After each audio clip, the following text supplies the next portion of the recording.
เริ่มพิธีเพิ่นอะไรนี่ไอ้เพื่อนผู้ใหญ่ชุมพรได้เริ่มก่อนโอ้อันนี้เริ่มก้อนอันนี้เนาะเคยกกได้ผู้ใหญ่กว่าหมู่ได้ผู้ใหญ่กว่าหมู่เริ่มก้อน อันที่เข้าไปอยู่ในนี่แหละแม่นเคยมัดเคยมัดบ่นี่ที่ย่างไปทำกันนี่แม่นเคยมัดเคยเข้าช่วยมาตะบานประตู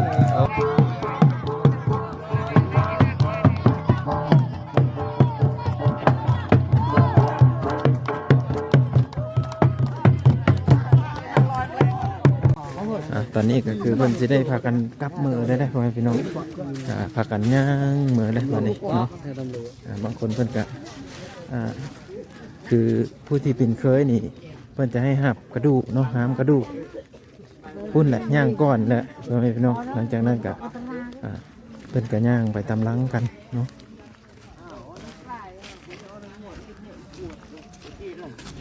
ชมพู่แล้วเขาก็พาย่างไปเพิ่งเด้อทุกคนเด้ออาปานจะมีทางอยู่ทางเงินอยู่ทางไหนเพิ่นก็จะเข้าไปเอาอีกเธอหนึ่งเนาะเป็นกระดูกเพิ่นนะพ่อแม่พี่น้องเดี๋ยวตอนนี้ก็คนกำลังลังไล่เข้ามืออยู่ได้เนาะ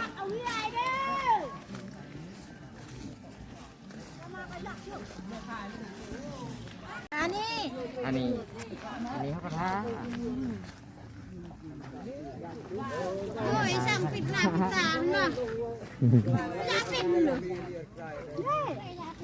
อยากปิดไปนี่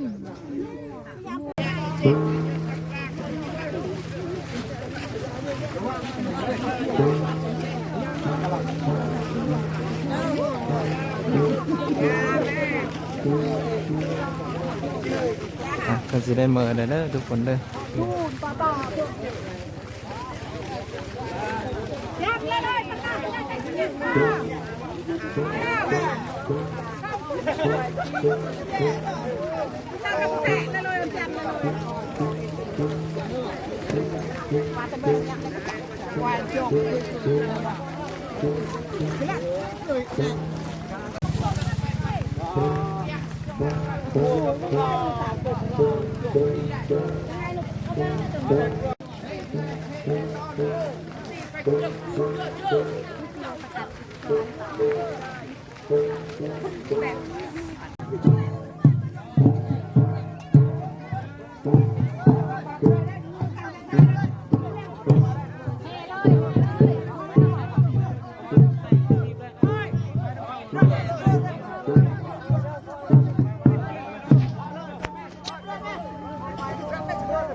มี3 หลอดโอ้เพิ่นแห่นี่บ่ตอนนี้แม่นเพิ่นจะได้แห่เด้อพ่อแม่พี่น้องหลังจากที่เพิ่นนำเอากระดูกหรือว่าขี้ดินจากอันนั่นน่ะนะจากกองเพาะนะเพิ่นก็เอามาพี่เนาะโอ้นี่ว่าพ่อแม่เขาจากพี่น้องเมื่อแล้วโอ้ผมไม่ยิงครับเขาให้โดยมาแล้วโอ้เพิ่นมาฮอดแล้วมาฮอดแล้วนี่โอ้ตัวนี้เพิ่นมาฮอดแล้วตัวนี้ให้เลยพ่อแม่พี่น้องเนาะเป็นที่น่าเลือเสือแห่งอีลีได้พ่อแม่พี่น้องเอ้ยโดย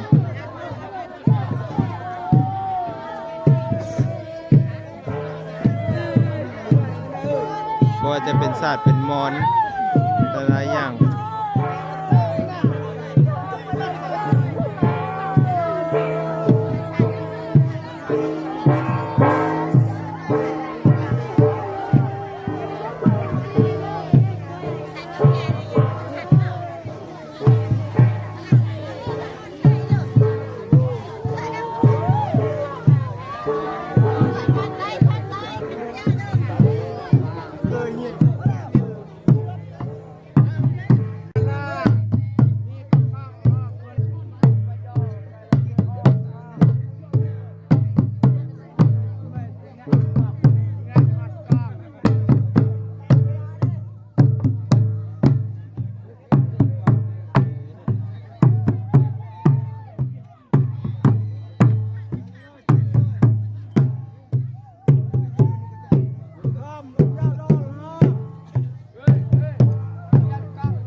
ก็แห่อ้อมรอบที่2รอบที่3แล้วได้ทุกคนเนาะรอบที่3แล้วนี่ก็ได้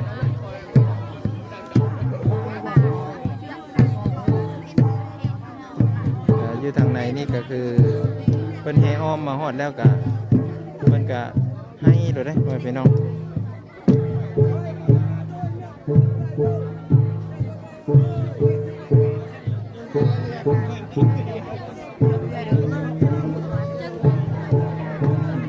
มาแต่บ้านเลยนี่ฮะอยู่บ้านนี่บ่โอ้เพิ่นอยู่บ้านนี่พ่อพี่น้องเอ้ยไป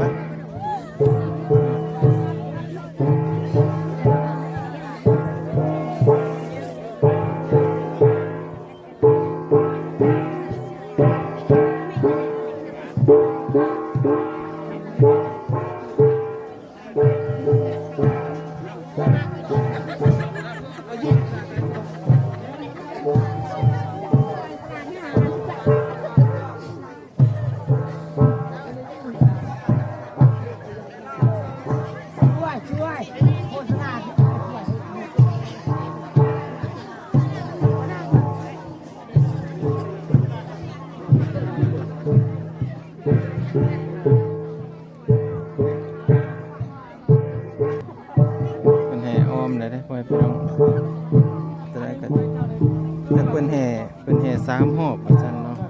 คนนี้อู้มาหลายเต็มเลยเนาะ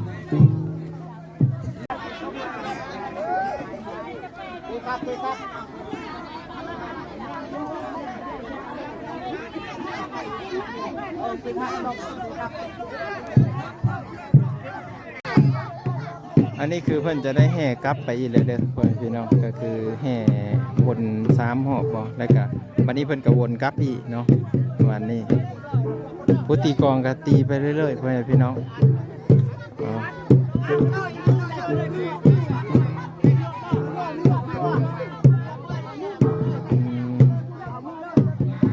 แล้วก็เพิ่นจะได้เอากระดูกเข้าไปไว้ทางข้างในบ่วัน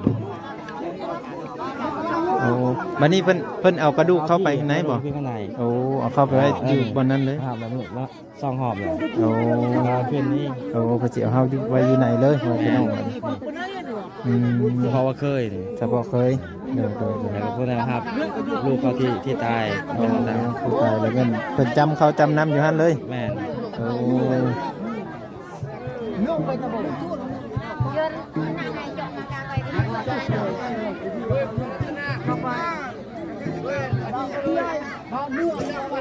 ก็จะจัดเข้าไว้ทางข้างไหนหั่นเด้พี่น้อง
โอ้เพิ่นมาขายมาซาลีอันนี้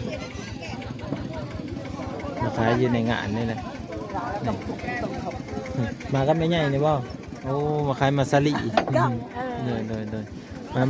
มาแต่บ้านเลยนี่ฮะมาแต่บ้านไหนบ้านนะฮะเราลอยห่อใหญ่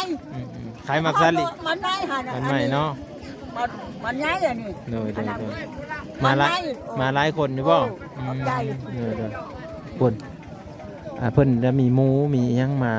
ทำกันได้พ่อแม่พี่น้องเลยเนาะเพิ่นกำลังนั่นดีทางข้างนอกหมูเพิ่นนี่เพิ่นเอาเสื้ออันนั้นไว้เลยเนาะเสื้อเป็นซุ่มเป็นนี่ไว้คนมาเที่ยวในงานหรือว่ามาขายเครื่องเนาะขายเครื่องก็มีเนาะแล้วก็ว่าจะเป็นเคยเป็นนี้แหละทุกคนเพิ่นก็ได้มาร่วมกันหลายพี่น้องเนาะแล้วก็ บ่อนที่เพิ่นอันเฮ็ดเป็นอันซุ้มเป็นอันนี้ไว้เพิ่นก็จะมีเหล้าไห้ไว้แต่ละพามไว้นะทุกคน นอนไม่ได้คอยได้โอ้ยคือนอนไม่ได้ เจ้าล้มนะนี่เดี๋ยวพามาเบิ่งตัวนี้อันหมูเพิ่นจะเอามาเฮ็ดในงานนี่แหละทุกคนโอ้เพิ่นใส่สุ่มไว้เนาะ ไม่มองจุ่ม ฮะ มองจุ่ม บ่ ชุ่มอ่ะ บ่ เรียกว่าลูกแต่งเอา บ่ค่อยมาแต่เมืองชนนี้ มาในเมืองชน แม่น เออ อันนี้หมูเพิ่นสิเอามาเฮ็ดในงานนี้ มาเฮ็ดบุญมาอันนั้นมาเขาว่ามาเฮ็ดบุญมากินทาน โอ้มากินทานตัวนี้เนาะ เออ อือชื่อเจ้ามาแต่บ้านเหรอ บ้านนะฮะ บ้านนาฮอ อ๋อ เนาะ ตัวนี้ฮะฮอใหญ่ โอ้ ฮอหน่อย อ๋อน้อย เฮ้ยพวกเคย หมูเคยก็จะเอามามัดไว้ตัวนี้เลยทุกคนนี่อันนี้เพิ่นถือเครื่องมาขายนำบ่เนี่ย แม่น โอ้ขายนำแล้วก็ตัวนี้ก็เพิ่นอันเอามาซอยอยู่ในงานนี่แหละพี่น้องมีหลายอย่างเพิ่นมาซอยกันแต่ข้างในพุ่นแม่นเพิ่นจะได้เอากระดูกขึ้นใส่อันน่ะขึ้นใส่บนหอเพิ่นน่ะได้ทุกคน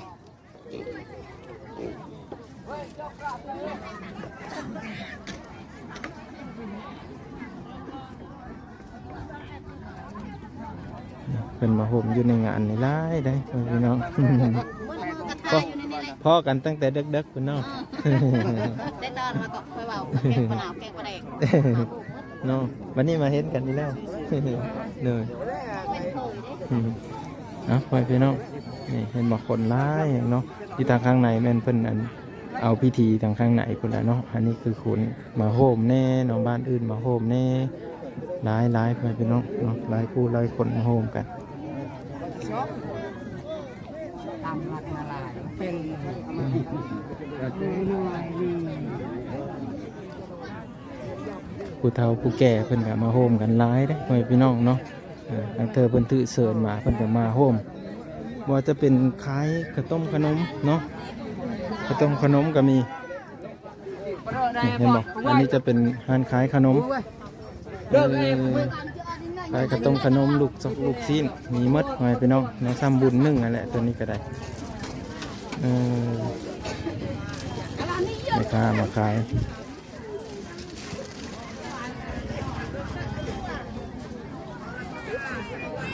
อันนั้นพิธีของเพิ่นทางข้างในพุ่นทุกคน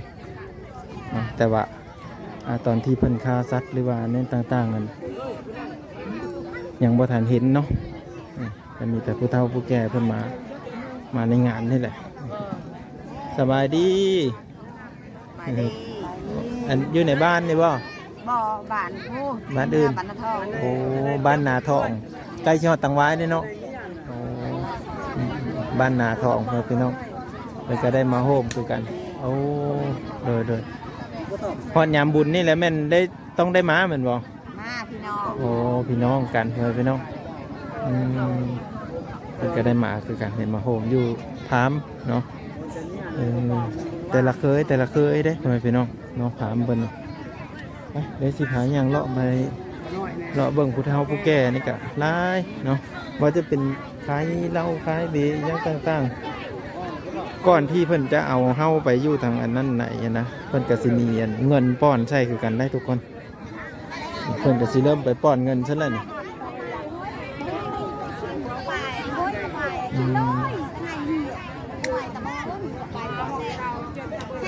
เพิ่นมาโฮมกัน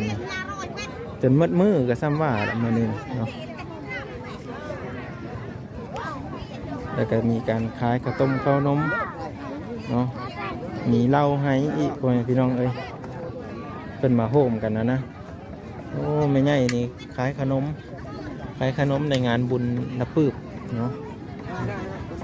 ตัวนี้จะเป็นเหล้าให้ตัวนี้เนาะเพิ่นเอามาร่วมกันนี่มีหลายอย่างเนาะแม่เนาะว่าเพิ่นมาร่วมกันนี่มีหลายเนาะมีเหล้ามีมักเพชรแป้งนัวแล้วก็ยาสูบเนาะอันนี้คือเหล้าไห้ตัวนี้เนาะเหล้าไห้นี่โอ้แต่ละพามเนี่ยเพื่อนพี่น้องเนาะเป็นบอก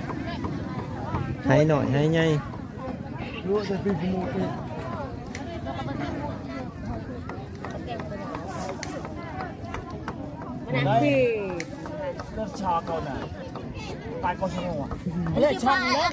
้คลิปเฮได้ ถ่ายหน่อยเด้อถ่ายหน่อยเด้อเพิ่นมาขายขนมนำได้พี่น้องเอ้ยขายขนมมาเด้อไปซื้อขนมเด้อ ซื้อขนมซอยเพิ่นเนาะแต่ว่าทางข้างในพูดเพิ่นกันยังทำพิธีเพิ่นแหละอยู่ทางพุ่นเนาะพุ่นมีจักเหล้าจักเบียร์ได้เพิ่นเอามาพี่น้องเอ้ย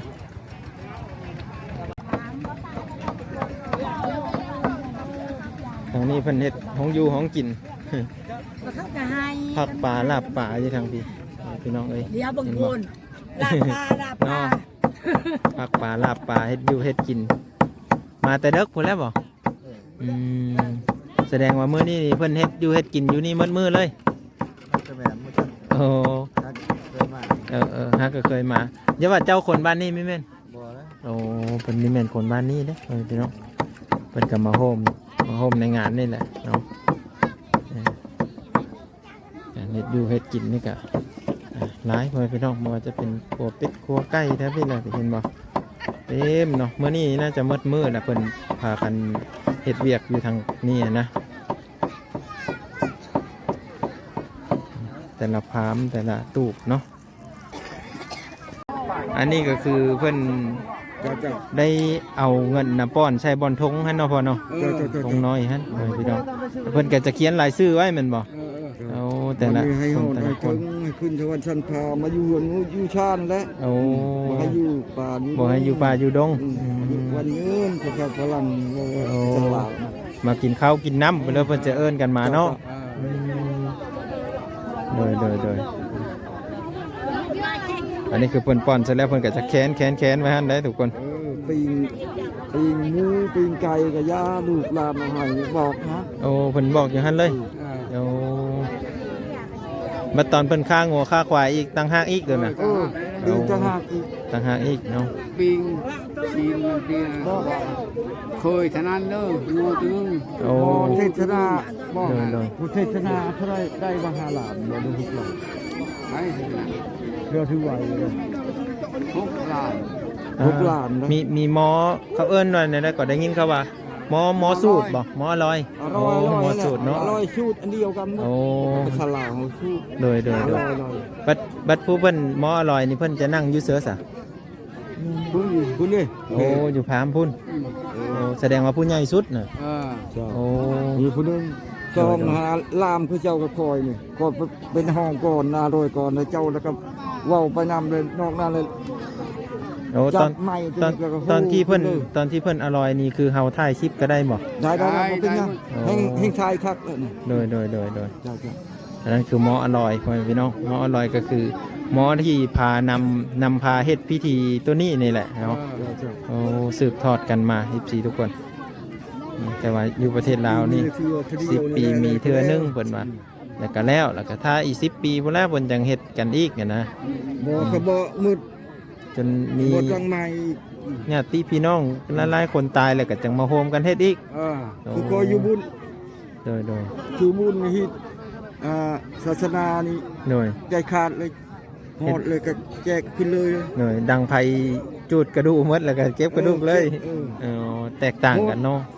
แตกต่างกันมือเลยจะมาขึ้นขาไก่ตัวนึงนะโอ้แต่ว่าอยู่บ้านนี่มีวัดอยู่บ่มีพอมีเลยเอาแต่ว่าบัดยามอยากตักบาตรอีหยังก็ไปวัดคือกันไปโหดพุ่นติดทุ่งบางคนก็ไปบางคนก็บ่ไปเฮ็ดบุญกับพุ่นแล้วทุ่งอยู่วัดพุ่นแล้วโดยเฮาไปมันเฮ็ดบุญบ้านอีกเฮ็ดบุญบ้านต่างหากเฮ็ดอีกเด้ปีนี้ได้เฮ็ดปีหน้าเป็นชีนี่จุบเลยปีหน้าโดยนี่เดี๋ยวเพิ่นกำลังเฮ็ดพิธีเบิ่งทุกคนพาเฮาไปเบิ่งก่อนบัดเป็นกับสปอนเซอร์นี่เด้บอกคนละ1,000-2,000อยู่ในห้างอันนั้นนะอยู่ในห้างที่เพิ่นแบกทีนึงนั่นน่ะโอ้ห้างที่เพิ่นแบกนั่นแหละเพิ่นจะป้อนเงินใส่หั่นเนาะบ่เป็นกระดูกตะแกงเหี่ยวแต่เจตุตะแกงดูทอดไปทายหัวเพิ่นโอ้อยู่ถึงเพิ่นบ่นี่เฮือนดูเพิ่นโอ้โดยไปพี่น้องเดี๋ยวก็สิก่อนสิก็จับแถวนี้แหละ โอ้อันนี้บัตรเพิ่นป้อนเงินใช้แล้วล่ะเพิ่นอัดไว้โอ้ วันแล้ววันนี้แล้วก็มื้อเช้าตะเวนสิออก5 โมง6 โมงก็ให้ไปแล้วก็ปลูกแล้วนี่ โอ้ปลูกอยู่ปราสาทเลยอืม ครับบอลไม่คุยจกทางกระกางนี่นะมันไม่อยู่ โอ้อันนี้คือเฮือนพ่อใหญ่เพิ่นนี่พี่น้อง คุณได้เบื่อ โอ้ ปล่อยโพสต์มาแล้วนะ ไผเป็นเคยนี่ต้องได้เอางัวมาโลดแม่นบอกพ่อใหญ่ ครับ ตัวนี้ก็แม่นงัวเพิ่นสิเอาไปเฮ็ดพิธีนี่บ่ นี่แม่นนะ โอ้ ของชองเอื้อยน้อง ชองเอื้อยน้อง น้องเราผัดเอาเอื้อย โอ้ กบนะ โดยเคยนี่บ่ว่าจะเท่าซ้ำเจ้าก็ได้มาคือกัน มาเขาอยู่ในเฮือนเป็นสภาพ โอ้เป็นเจ้าภาพเลย บ่ได้แห่นะเพื่อน บ่ได้แห่เนาะ มือเช่าให้ไปนะครับ หากเขาบ่ได้ใช้เวียกหรือว่าใช้คือกัน หรือว่าใช้ เอาเราเอายา โอ้ อยู่น้ำลูกเนี่ยลูกมาแต่ราคาวครับ โดย คือการเปิดเชียวของเขา อืม กินเดียวน้ โดย ำนี่ อัน ได้ นี้ เบอร์เพื่อนลูกก่อนนี่ก็ โอ้ ลูกคน ตัวนี้เหือนลูกเพื่อนบ้านนี่จักหลังคาเหือนพ่อใหญ่ คือว่า30 ป่า ป้าตัวไปพี่น้อง30ปลายหลังคาเหือนได้ถือว่าใหญ่สมควรเนาะ ระบาวก็แล้วอันนี้ก็แม่น โอ้ ลูกก็ล้าน อืม ลูกคนยังไปไทยยังได้รถไทย โอ้ บริษัท หาเงินซื้อรถไถเนาะไถอยู่เพิ่นได้เหือนได้ซานหลัง ยัง ใหญ่ ยังนะ นะ อันยังยังสิกุกโกยตัวนี้ โอ้ เห็นว่าไม่ยง งัวตัวนี้นี่แม่นเพิ่นจะเอาไปเฮ็ดพิธีแล้วตัวนี้เนาะ ดู คันเขาขายแถวบ้านนี่ประมาณตัวจักพันนี่ พวกทางเนี่ย โอ้ จะว่ากัน โดยอืมนี่เด้อทุกคนเด้อ พอจะนึ่งทำเตี้ยแล้วหัวเข้าอยู่นู่น โอ้โดยอืมไปทุกคนเดี๋ยวพาย่างออกไปเบิ่งทางข้างนอกอีกว่าจะเป็นการขายเครื่องขายของนี่หลายเนาะหลายเพื่อนพี่น้องผู้เลิกกับมาขายเครื่องขายของเนาะแม่ค้านี่มาแต่บ้านเลยแม่ค้านี่ มาแต่บ้านฮอคุณ บ้านอาฮอ บ้านฮอนี่แหละ มีแม่นเคย บ้านน้อย มีแม่นเคยไปบ้านตะแล้วบ่เคยไปบ่ ไป จะคือเคยเห็นตะกี้ว่า เขาไปงานอันเด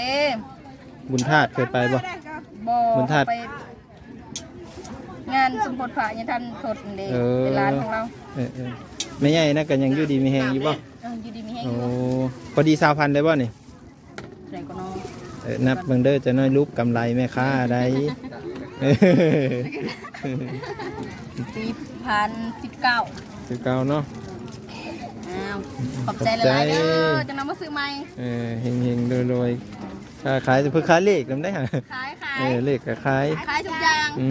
ยกเว้นครัวบ่ขาย ข้าวต้มขนมก็มี บ่ อย่าไปหาซื้อโพเพิ่นไม่ได้เด้อเพิ่นมีขายโพเด้อเพิ่นว่าโพเพิ่นบ่ขาย ขายทุกอย่าง ไปขายขวดแล้ว 2,000น่ะ ขวดยกเว้นว่าซั่นไปจากนั้นเพิ่นจะเริ่มพิธีเพิ่นเด้อพี่น้องเอ้ย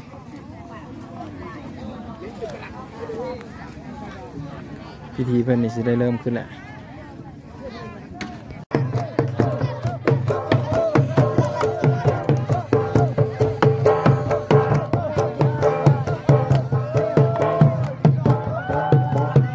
ตอนนี้แม่เพิ่นจะได้แห่เด้อพ่อแม่พี่น้องเนาะ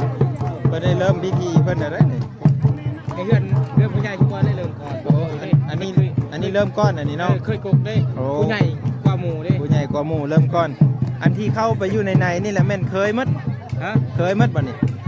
ที่ย่างไปทำกันนี่แม่นเคยมัด เคยเข้าเชิญมาตะบานประตู โอ้เป็นเคยมัดเลยพ่อแม่พี่น้องตอนนี้แม่นเพิ่นแห่อ้อมนี่จังหอบจังหอบ 7 เจ็ดหอบโอ้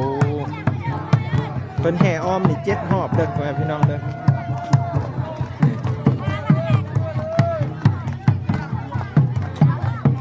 7หอบนี่ก็ที่ย่างอยู่ทางข้างในนั่นแหละมีแต่เคยมืดพ่อแม่พี่น้องเนาะที่เพิ่นมาโฮมมานะพิธีของเพิ่นเนาะ อันที่อยู่ในตู้ในพามนี่แหละแม่นกระดูกเพิ่นได้เอาเฮาไปไว้อยู่หั่นแล้วก็เพิ่นได้จำเขาจำน้ำเอาให้กินอยู่หั่นกุฏิกองนี่ก็ตีอ้อมไปเรื่อยๆพ่อแม่พี่น้อง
ตอนนี้มันเพิ่นจะได้แห่อ้อมอีกไปเป็นน้อง7 รอบเนาะ7 รอบนี่คือถือว่า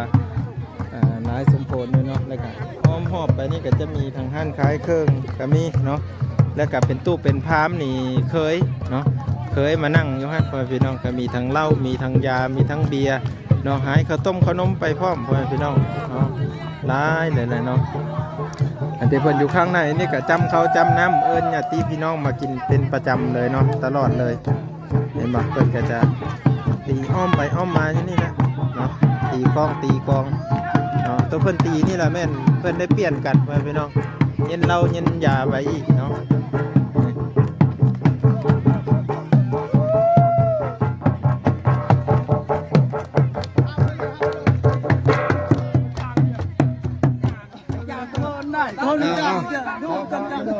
จางตะบนน่ะ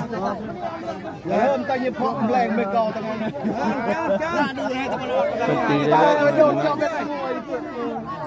ร้ายอันนี้มีแต่เคยมีแต่นั่นมัดเนาะที่เพิ่นมาโฮมกันนะพี่น้องเนาะมีแต่เคยมัดเพราะว่าจะเป็นเคยน้อยเคยใหญ่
ทางข้างพุ่นและแม่นเพิ่นจะได้แห่ได้พ่อพี่น้องเนาะแล้วก็แต่ละพา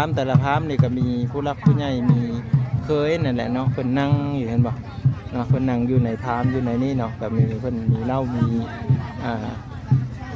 เหล้ามียาสูบเนาะ